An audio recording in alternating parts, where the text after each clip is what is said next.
Assalamualaikum dan selamat sejahtera saya ucapkan kepada Dr. Azli bin Arifin. Hari ini saya akan membentangkan tentang poster yang bertajuk Low Self-Esteem ataupun dikenali sebagai kurang keyakinan diri dalam seseorang. Dan topik ini sangat memainkan peranan yang penting dalam psikologi dalam pendidikan. Topik ini sangat penting dalam menentukan bagaimana pelajar ini membawa diri mereka di dalam kelas, bagaimana mereka bertindak, bagaimana mereka berfikir dan bagaimana mereka belajar. Kurang keyakinan ini bermaksud di mana seseorang pelajar tu dia memandang negatif terhadap diri dia sendiri. Mungkin pelajar ni akan merasakan dirinya bahawa mereka tidak pernah cukup, mereka tidak berkebolehan, dia tidak berpotensi ataupun dia tidak mampu bersaing dan takut untuk bersaing dengan rakan-rakan yang lain. Jadi apabila perasaan negatif ini diteruskan, pelajar mungkin akan mengalami kesukaran dari segi fokus, motivasi, emosi dan juga dari segi kemahiran mereka untuk bersosial dengan orang lain. Dan benda ini sememangnya akan mengganggu kesukaran mereka untuk menumpukan fokus dalam kelas dan menumpukan perhatian semasa cikgu mengajar. Antara ciri utama pelajar apabila mereka mengalami keyakinan diri yang rendah, yang pertama mereka akan takut untuk mencuba perkara yang baru. Lagi-lagi perkara tersebut mempunyai risiko terhadap diri dia sendiri. Jadi mereka ini berasa gerun untuk mencuba benda yang baharu dan melibatkan diri di dalam gejala yang bersosial. Selain itu, pelajar ini juga takut untuk kehadapan kelas kerana mereka takut apabila mereka dinilai secara negatif ataupun dikritik oleh pelajar ataupun individu yang lain. Selain itu, ciri-cirinya juga pelajar ini mudah untuk berputus asa kerana mereka merasakan diri mereka tidak berkebolehan. Seterusnya, pelajar ini juga suka membandingkan diri dengan orang lain, dengan pelajar lain kerana mereka merasakan diri mereka tidak mampu bersaing dengan orang lain. Jadi mereka akan meletakkan diri mereka di bawah individu tersebut dan akhirnya benda ini akan mengganggu perkembangan pembelajaran seorang pelajar. Jadi sekarang kita masuk ke topik apa faktor seseorang pelajar mempunyai masalah kekurangan dalam yakin diri. Yang pertama, persekitaran yang tidak menyokong. Maksudnya, tidak kiralah sama ada di rumah ataupun di sekolah, terdapat individu ataupun komuniti yang tidak memberi motivasi ataupun semangat kepada pelajar yang membuatkan pelajar tersebut merasakan dirinya tidak dinilai secara baik yang akhirnya menurunkan keyakinan dan prestasi pelajar tersebut. Seterusnya, faktor lainnya ialah kegagalan akademik yang berterusan. Hal ini dikatakan bahawa apabila mereka mengalami penurunan akademik yang berterusan, mereka akan dianggap lemah ataupun dinilai sebagai bodoh oleh sesetengah ataupun segelintir golongan seperti guru mereka, pelajar ataupun kawan seperjuangan mereka.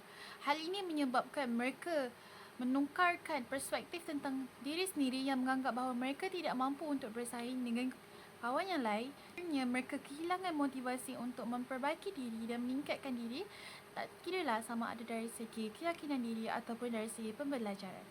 Faktor lain yang menyumbang kepada keyakinan diri yang rendah ini di mana pelajar tersebut juga pernah mengalami situasi buli oleh rakan seperjuangan ataupun lain-lain.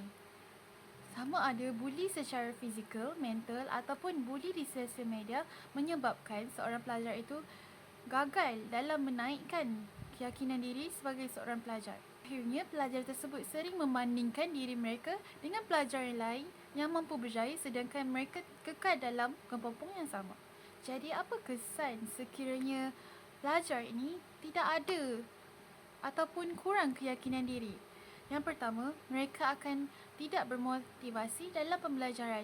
Contohnya, mereka tidak akan menumpukan perhatian sepenuhnya sekiranya cikgu sedang mengajar di hadapan, ataupun pelajar cenderung untuk berdiam diri kerana tidak mempunyai sebarang keyakinan dan mereka bersikap pasif dalam kelas. Dalam masa jangka yang panjang, pelajar tersebut akan mengalami tekanan emosi dan kebimbangan yang berlarutan yang menyebabkan prestasi akademik mereka merosot. Jadi saya turut menyediakan carta bar yang menunjukkan bahawa prevalen Perangan motivasi ataupun low self-esteem dalam kalangan dan peringkat umur yang berbeza-beza. Data yang diperoleh, tahap keyakinan diri yang rendah cenderung ada dalam kalangan remaja ataupun golongan dewasa. Hal ini berkait rapat dengan fasa pembentukan identiti di mana individu tersebut sedang mencari jati diri dan mudah terpengaruh dengan pandangan orang lain. Lagi-lagi pandangan yang negatif. Oleh itu, sokongan emosi dan sokongan secara menyeluruh amat penting di fasa umur ini. Jadi, apakah strategi untuk kita meningkatkan ataupun menambah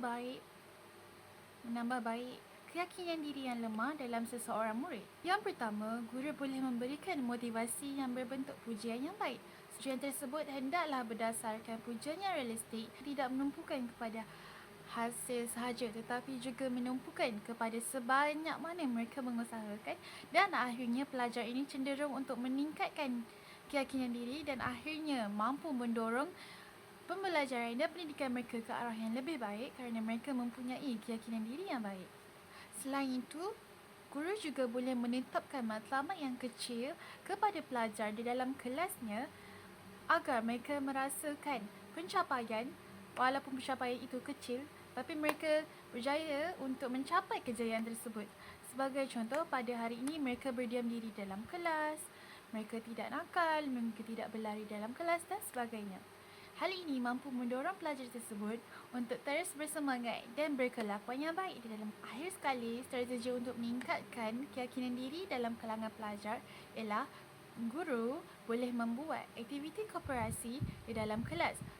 Sebagai contoh, guru tersebut akan membuat kerja berkumpulan yang melibatkan murid tersebut dengan murid yang lain yang akhirnya membuatkan murid tersebut dapat diterima dan merasakan dirinya diterima oleh sekeliling dan akhirnya mampu meningkatkan keyakinan diri dalam kalangan mereka.